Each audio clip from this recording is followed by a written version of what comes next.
All right, Sammie, it's Halloween time. Before I reveal myself, say who you are first. So I wanted the young DeAndre Ayton, man. He got 25 games off this year. Popped for water pills. He probably was having a little something else in that system, but the NBA don't play about that shit. So you Yep. young fellas be aware. All right, drum roll.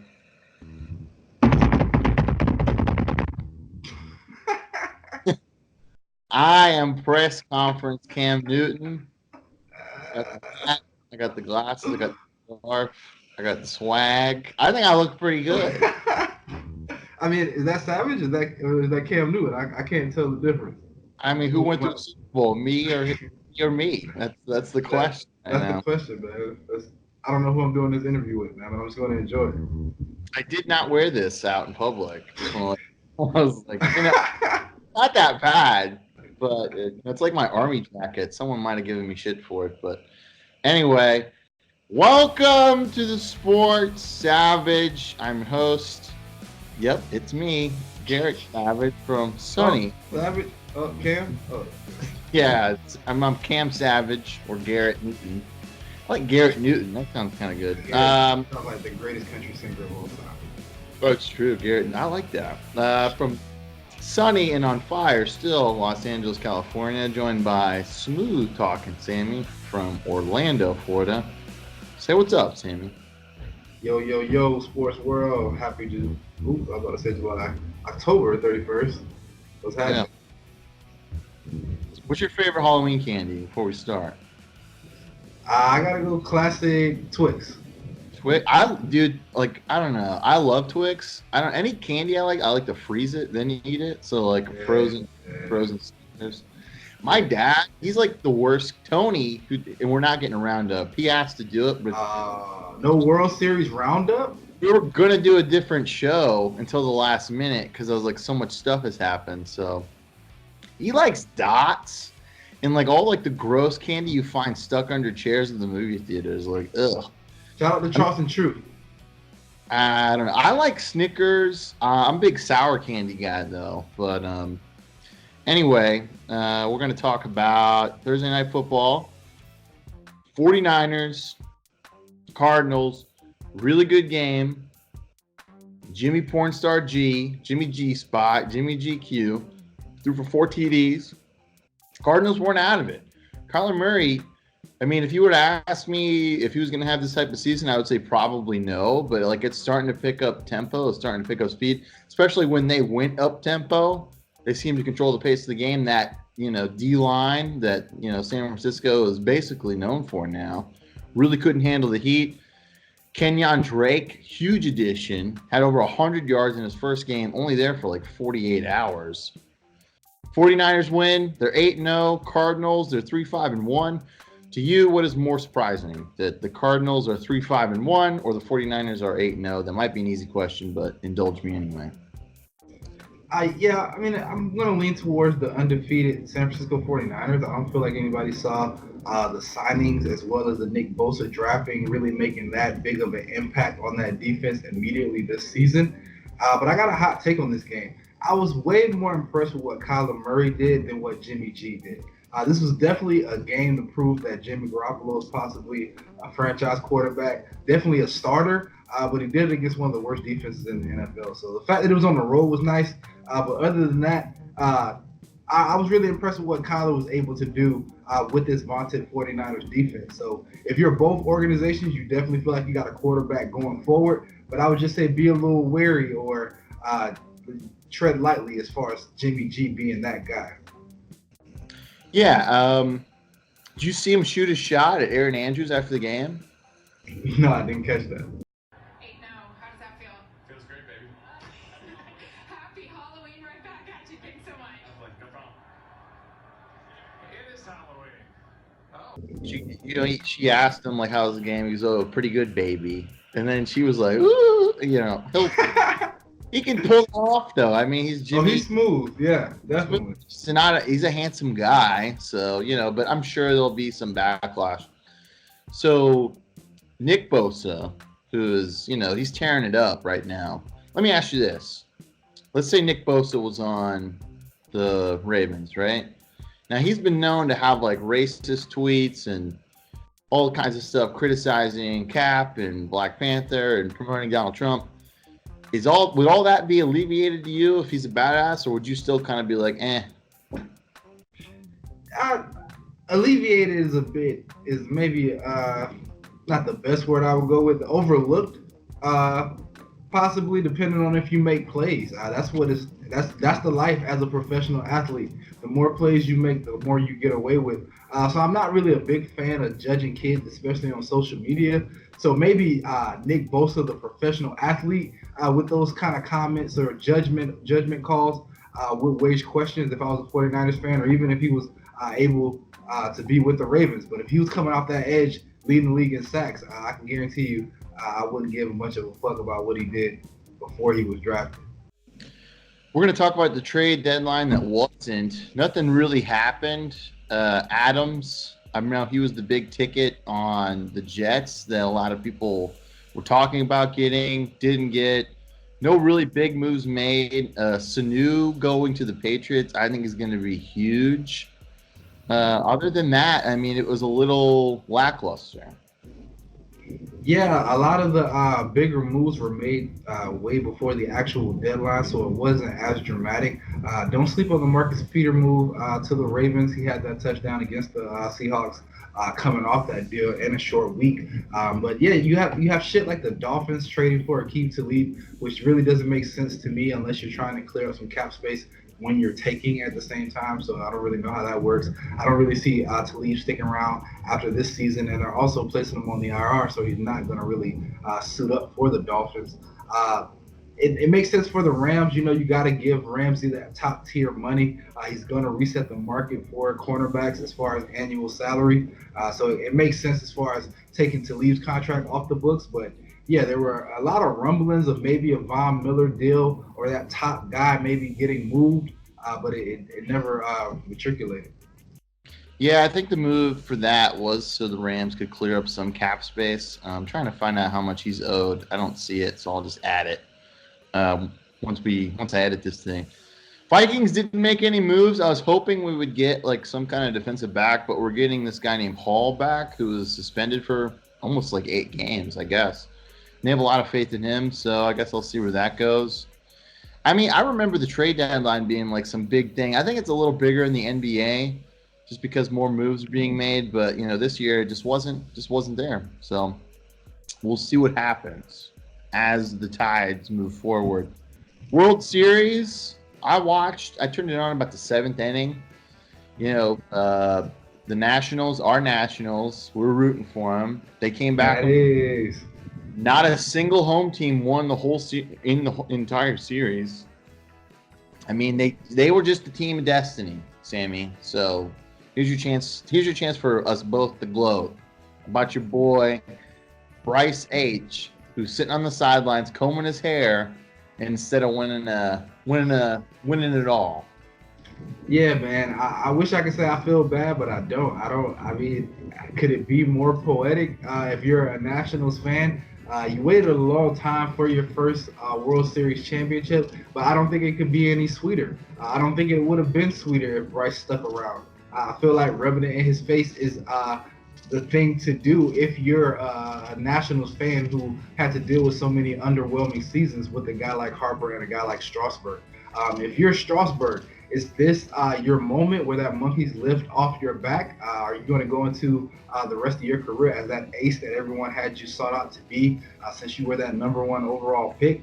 Soto stepping into the Harper role as far as the big bat that they have as far as getting the home runs and making plays at the plate. I mean, it's a great story just for the Nationals in general. It would have been nice for Houston to double up since they were shitty for so long too. Even worse than the Nationals. But yeah, the best story of the World Series has nothing to do with either team. It has to be what the fuck are you thinking and doing right now if you're Bryce Harper. And I think now, you know, the big monkey on the back guy has got to be Verlander. He's 0-6 in the World Series. I mean, this guy dominates the regular season. Pretty sure he does well in the postseason, but whenever it comes to World Series, this guy is just, you know. I mean, how do you feel if you're that player? Because Argentina kind of feels that way about Messi. He dominates, for Barcelona and all this, but whenever he has to play for Argentina, for whatever reason, he shits the bed. Have you ever had a guy like that for any of your teams that would play good, ball out, but when it all mattered, he would just collapse? I definitely have, but I can't think of them off the top of my head. Joe Flacco had that smooth run in 2012, but other than that playoff run and parts of that season, he was pretty mediocre and below average a lot at times. Andy Dalton kind of reminds me of that. He's pretty shitty, especially when it matters. But yeah, it's just, if you're Verlander, you already got the ring, so it's like you don't feel too bad. So you got that to hang your hat on, but that's a terrible record to have. Like, it's clutch as it can get. You fold pretty much every time. Well, you know what? I'm just glad baseball is over, so we don't have to talk about it anymore. So go Nats! That's the best part of the World Series. Our Nats take it all. NCAA. Me and Sammie have been talking about this for years, even before this show started. We had a very in-depth conversation at work one time where we looked at what the NCAA made. It was over $1 billion, and then they had some other stat, which was other things they had to spend money on, and it was the exact amount of money that they had made. So first passed in California, went to New York, went to Florida, and then the NCAA is like, we're not going to be able to stop this, so we're just going to agree to it, and we're probably going to do a shitty job of getting these kids paid. It's one step forward. Some people saying it's one step forward, 2 steps back, because they're going to try to delay it. They're going to try to screw these kids. All I really care about is if EA NCAA football comes back, which it looks like it's going to. Sammie, what does this mean? I agree with everything you said, and it means exactly what you said at the end. NCAA football is coming back. That's pretty much the best and only thing that comes out of this. Obviously, then the players being able to make some kind of profit for their likeness. There's getting ahead of things, and then there's what the fuck the NCAA does, which is feel out how the public feels and try to appease them. So doing some shit that California had to coax you into doing, and you were afraid that a lot of other major states and pretty much a lot of big states were going to hop on board at some point. It was cowardly. It's not impressive. It's not anything that's really going to be memorable, but hopefully it pushes them forward as far as realizing it's only a matter of time before people realize how much money we make off these kids' free labor. Yeah, it's ridiculous. How much money would have Tim Tebow made? Millions. A million. And now this guy who signed up for LSU, his name's DeColdest or something like that. He's going to make $1 million just off his name alone. But I'm all for it. Pay these kids. We've talked about it, till we're blue in the face. So you know what? People can complain that it might not be the best thing, but we're breaking through. So any progress is good progress. Let's keep even it when going. you have to force it. That's it. Well, don't tell that to a lot of professional athletes because they might agree with you or not. NBA, biggest story. Golden State not looking so hot. Not going to look any hotter. Curry broke his right hand. Even Steve Kerr said it himself. He's like, this game, when they got their ass kicked, they're like, this isn't an aberration. This is what we are now. This is what we're going to have to deal with. If you're on Golden State, are you like, come on, Kerr? Or are you like, yeah, he's probably telling the truth? Kerr's a straight shooter. If you're Golden State, you want, what else do you want? You've been to the finals the last 5 years. It's time to just take a step back and breathe in reality. Yeah, they've been blessed for so long, and don't get it twisted. The Oakland area, as far as the Golden State Warriors, was very loyal, and been a pretty good fan base throughout the history of the Warriors since they've been out there in the Bay Area. But if you're Steve Kerr, I don't know if it's panic mode, but we're really about to see what kind of coach you are. Because you're going to have to do a lot of it with these young pieces. Nobody saw this happening to Steph. Obviously, you can't account for injuries, but a team running through Draymond Green, you do have the scorer in D'Angelo Russell, but those young guys are going to have to contribute and get better at defense, because that last outing they had in that Suns game was pretty terrible, and they were out of it pretty much at the end of the first quarter. So if you're a Warriors fan, you definitely want to think about how lucky and how well you guys have played for the past half a decade. But as far as moving forward, let's see how high you can get in the draft because this year is a wash. Yeah, I mean, they might as well just tank. They're not going to, I don't think they're going to compete for the West. And I don't know who's really coming up in the draft, but, I don't want to hear it from them. Like, I'm not going to give you a poo-poo party. You guys dominated for such a long time. And you made a really good point. How good of a coach is Steve Kerr? Anybody can drive, a Ferrari 100 miles an hour. Let's see what you can do with, like, a mid-sized sedan. Let's see what you can do with, like, a minivan. It's easy to win with talent, but also it's harder to win with expectations. So we're going to see where that goes. Karl Anthony Towns, Joel Embiid got in a scuffle. I think it was Embiid it was Karl Anthony Towns who said he was like not trying to do anything, even though he had him in a chokehold. I don't know. I shouldn't say I love to see fights in the NBA, but it makes it interesting.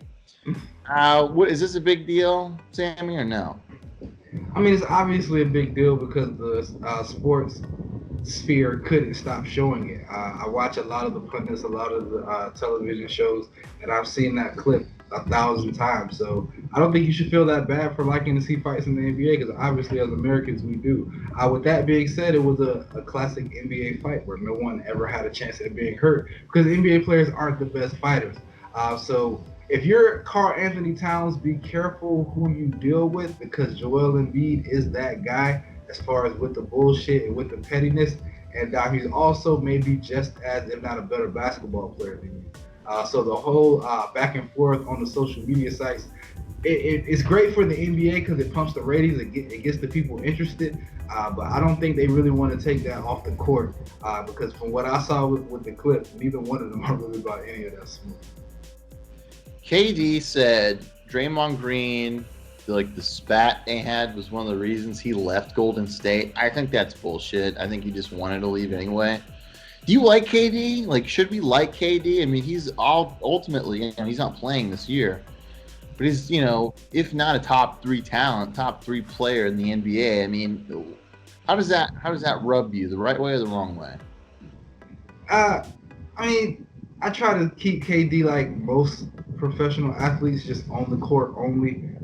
He kind of has a little bit of that Kyrie in him, where if you stick a camera in his face long enough and you ask him enough questions that maybe he's not comfortable with, I guess is the best way to put it, he might say some wild shit. And obviously all of that shit he had off the court with the burner social media accounts shows you that at least at one point in his life, he had some insecurities, or at least gave a little bit too much about, or cared a little bit too much about what people thought about him. But with that being said, he scores the ball effortlessly from anywhere on the court, and he can rim protect in certain situations. So I can't say anything negative about the basketball player he is as far as on the court. But yeah, I mean, hopefully this is a fresh start for him in Brooklyn. I don't really see him and Kyrie making any major noise as far as competing for a championship, but they'll score a lot of points and be interesting. Florida State Miami's this weekend. They both suck. Willie Taggart's coaching for his job, basically. Florida State looked pretty good last week. I mean, they put it on, I forget even who they beat, but I mean, there's already rumblings that they want Willie T out of town. I want to, win, lose, or draw, give Willie T 3 years. I think he might be able to turn it around. It's hard. It is hard in college football to win, right away. I mean, there's only a few coaches that can do it, and there's only a few coaches that can do it anywhere to win right away, but we're so impatient. We think, oh, well, this guy can win right now. This guy can win whenever. Yeah, super rare. Even though Florida State's a good program, even though they're in a good recruiting zone, it doesn't matter. They're still surrounded by other good coaches, other good, recruiting zones. So I guess my question to you is, how long do you give a coach? What's your time frame? Let's say NBA, NFL, college football. How long do you give each coach? I feel like it doesn't really change the sport. I'm going to say 3 years. If by 3 years, I don't have a clear vision on where you're taking my team as far as victories leading to a championship, or you're able to show me a vision of how far we are from a championship within 3 years of your tenure, I'm definitely starting to look elsewhere. So if we're riding high in 3 years, you get 3 more years. If we're treading water in 3 years, I'm letting you know going into next season your seat is high. If we're shitty and it's the third year of being shitty, at the end of that shitty third year, you need to find a new job. So I feel like that's about as fair as it could be. Oh yeah, you caught that? That was like a ghost cop. Anyway. But yeah, I feel like more so that's the best way to go about it. You don't want to get rid of a guy a year too early versus a year too late, because you see what the Browns did with Belichick. I feel like that's going to bite them in the ass for possibly a century, looking like it with how the Browns look now. But I feel like 3 years pretty much gives you a chance to really see what a coach is about. Yeah, I think 3 years is fair. To the Miami Florida State game, I feel like that's more of a pick 'em though. Miami, they had a nice little comeback win against Pittsburgh, but don't sleep on Florida State in any rivalry game. Tend to be close. I mean, Florida State's offense is starting to look better, but they still make stupid mistakes. I'm looking at the other games this weekend. Got a cocktail bowl. Yeah. Party, Georgia at Florida. Florida's number 6, and they're 7-1. I can't believe that. Georgia's 6-1. Baylor won again tonight, so now I think they're 9-0, 8-0, something like that. Which is, I mean, to think of where they were, basically great university, and now they basically got completely taken down. And for them to come back like that, to me, is like super impressive. I can't believe that. I've never seen a team down that far come back that quick. Yeah, I mean, it was amazing, the collapse that took place. Again, with those rivalry games, you never really know how they're going to go. But if we're going Florida, Georgia, is the SEC East ever going to compete? Is anybody going to offer any type of resistance to an Alabama or to an LSU? So I feel like this is a big game for both of those schools. Jake Fromm, you need a bounce back win. The Florida offense, you need to look a little bit better with whatever quarterback they go with. So there are some pretty big games on the slate this weekend. Isn't LSU in the SEC? Yeah, no, LSU's in the West. Man, that's a tough conference, man. Alabama, LSU, Auburn, Texas A&M. East is Florida, Georgia, and then Missouri, Tennessee. So that's kind of a joke. Are we underlooking Oklahoma or Ohio State? They look like they could beat anybody.